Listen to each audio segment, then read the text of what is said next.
La Russie qui poursuit en parallèle ses frappes contre les installations civiles de son voisin. Un bombardement a notamment touché un marché dans la ville de Drouvishka. C'est dans l'est de l'Ukraine. On compte au moins 7 morts et un blessé. À Kiev et sa région, des centaines de milliers de foyers sont eux toujours privés d'électricité. Des conditions de vie des plus précaires, alors que le thermomètre affiche sur place moins 30 degrés. Correspondance signée Emmanuel Chaz.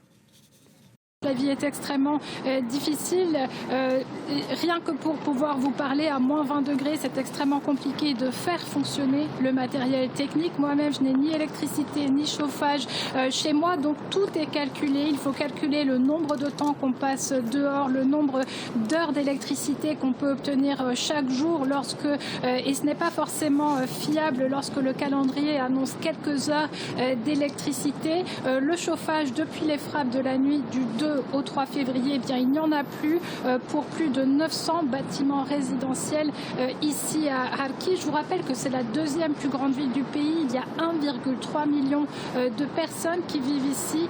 Parmi eux, il y a une grande proportion je crois que c'est 1/5 à peu près de la population qui est une population de personnes déplacées d'autres zones encore plus affectées par les conflits. Et à cette résistance, cette survie qu'il faut opposer au froid, il y a aussi la tentative de survie aux frappes qui continue chaque jour sur Kharkiv, sur la région et dans le reste du pays.